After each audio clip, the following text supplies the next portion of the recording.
आज इस अध्ययन में मैं आपके साथ हमारे विवाह के झगड़ों को कैसे सुलझाना है बात करेंगे। जानता हूँ जब आपकी शादी होती है आप सोचते हैं सब कुछ बहुत ही बढ़िया होने जा रहा है। एक दूसरे से प्रेम करते हैं और आप कुछ न कुछ करके एक दूसरे को प्रभावित करना चाहते रहते हैं। क्योंकि उस वक़्त आपके वह झगड़े नहीं होते हैं जो शादी के पश्चात आते हैं। परंतु जब आप एक बार उस रिश्ते में आ जाते हैं तो झगड़े हो जाते हैं। परंतु आप झगड़ों का सामना कैसे करेंगे? बाइबल पहला पतरस 3:7 में कहती है कि हमें अपनी पत्नियों के साथ समझ से व्यवहार करना चाहिए। हम उन्हें अपने साथ अनुग्रह के जीवन के वारिस समझें। मैंने 2 सिद्धांतों को पाया है जिन्होंने मेरी सहायता की है कि मैं अपने विवाह के झगड़ों को कैसे सुलझाऊँ।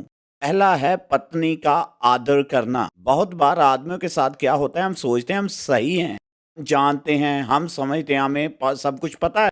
यदि हम ईमानदारी के साथ सोचें तो हम अपनी पत्नियों के विचारों को उतना ऊंचा नहीं समझते हैं जितना ऊंचा हमें समझना चाहिए। तो पहला पत्रस कहता है कि वह अनुग्रह के जीवन के वारिस हैं। इसका क्या अर्थ है? इसका अर्थ है उनके पास कुछ विचार हैं जो कि हमारे विचारों से बढ़िया हैं। उनके पास अनुग्रह का जीवन है और जो कुछ परमेश्वर ने आप में डाला है उनमें भी डाला है। इसका अर्थ है आपको उनका आदर करना चाहिए जो वह कहती हैं और कई बार औरतों की इसकी आवश्यकता है। मैं जानता हूँ क्योंकि मेरी शादी के पहले दिनों में मैं भी ऐसे था, मैं घमंडी था, मैं सोचता था मुझे सब पता है। परंतु परमेश्वर को मुझे तोड़ना पड़ा, उसे मुझे सिखाना पड़ा क्योंकि मैं अपनी पत्नी का आदर नहीं करता था। वह आयत ले लेते हैं कि पत्नी पति के अधीन रहे, परंतु हम यह भूल जाते हैं कि वहाँ यह भी लिखा है एक दूसरे के अधीन रहो प्रभु के भय में। और उस अधीनता शब्द का अर्थ है एक दूसरे का आदर करना। और जैसे वह आपका आदर करती है आपको भी उसका आदर करना चाहिए। और आपके जीवन में आपकी पत्नी के लिए उसके विचारों के लिए आपके अंदर आदर होना चाहिए। दूसरी बात उसके साथ समझ से व्यवहार करें। अब समझ से व्यवहार करने का क्या अर्थ है? और कई बार हम आदमी और औरतें जो होते हैं हमारे विचार भिन्न होते हैं और हम एक दूसरे के साथ बहुत ही अलग रीति से व्यवहार करते हैं। और होता क्या है कि हम समझते नहीं हैं, परंतु हमें इस बात को समझना पड़ेगा और हमें इसके ऊपर कार्य करना होगा।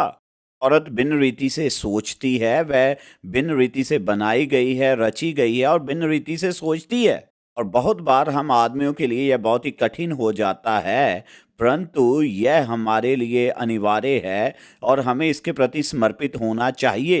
आपको उसे समझना होगा और आपको उसे कहना होगा कि मुझे बताओ, मैं आपकी सहायता करना चाहता हूँ। तुम ऐसे क्यों महसूस करती हो? क्या है जिसकी वजह से तुम ऐसे महसूस करती हो? और कई बार आपको पीछे जाके देखना होगा उसके भूतकाल में। और कई बातें हो सकती हैं परंतु आपको समझना होगा कि यह क्या है।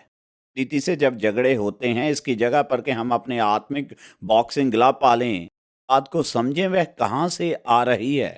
क्या आप यह करेंगे तो मैं आज विश्वास करना प्रभु आपको आशीष देगा। जैसे आप इन बातों से निकलते हैं वह आपको समझ प्रदान करेगा कि कैसे आप अपनी पत्नी से प्रेम करें जैसे मसीह कलीसिया से प्रेम करता है।